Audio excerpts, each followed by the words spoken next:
السلام علیکم۔ آپ کا کیا حال ہے؟ آج ہم آپ سے اسلامک پوائنٹ آف ویو سے باتیں کریں گے۔ السلام علیکم جی، آپ کا کیا حال ہے؟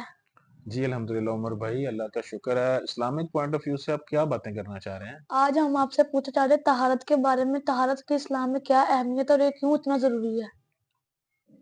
طہارت اسلام میں بنیادی حیثیت رکھتا ہے۔ طہارت جو ہے نا، اس کے بارے میں آپ صلی اللہ علیہ وسلم کی بہت ساری احادیث موجود ہیں کہ یہ طہارت میں کافی چیزیں آ جاتی ہیں، جیسے وضو، غسل، یہ ساری طہارت میں ہی آتی ہیں۔ طہارت کا مطلب ہے پاکی حاصل کرنا، صفائی حاصل کرنا، پاک ہونا۔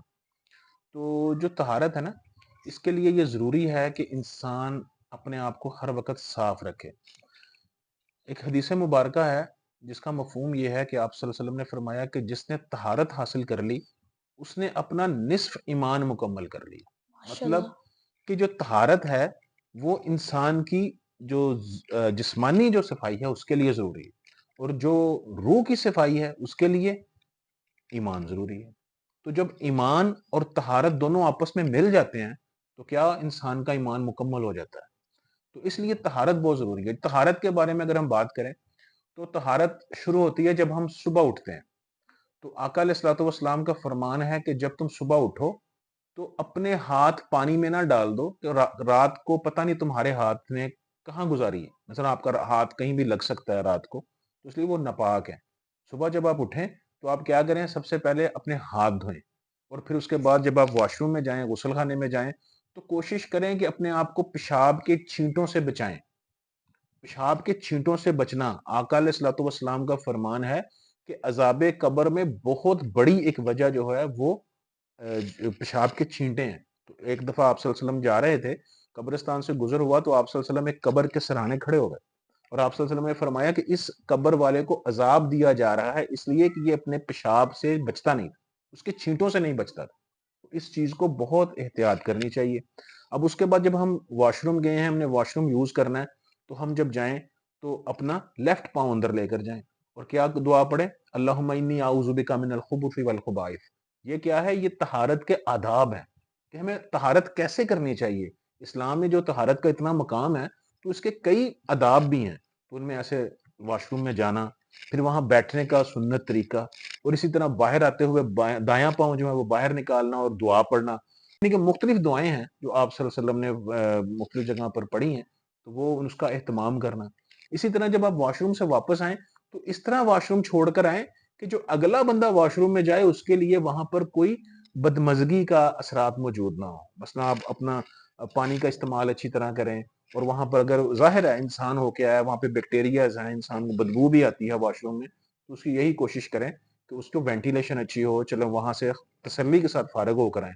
اس کے بعد اگر وضو کرنا ہے تو وضو کے لیے سب سے پہلے مسواک۔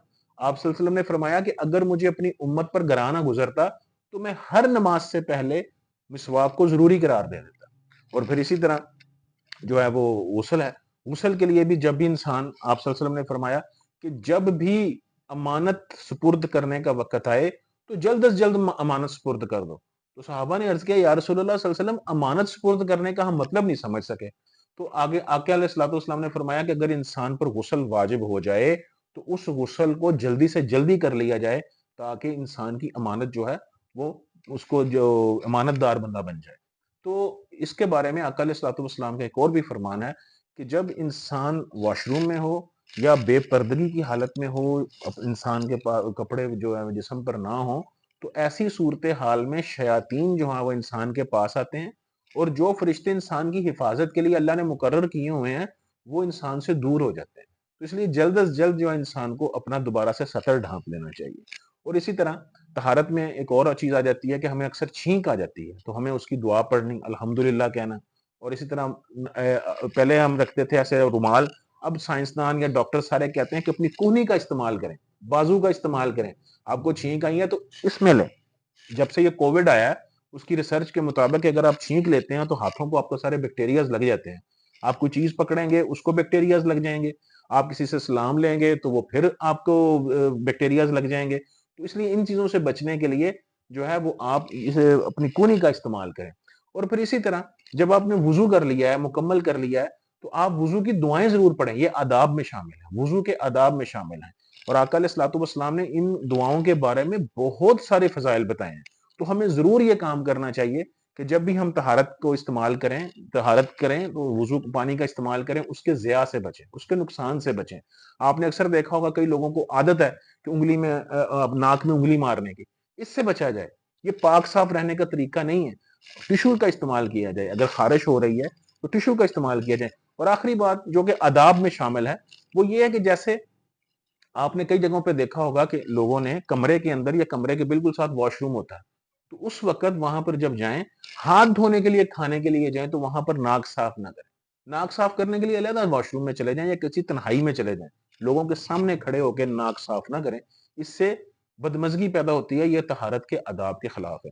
انشاءاللہ پھر میں کسی وقت آپ کو وضو کے فرائض، سنت اور واجبات بھی بتائیں گے، اور اسی طرح آپ کو غسل کے بھی سنت، واجبات اور فرائض بھی بتائیں گے۔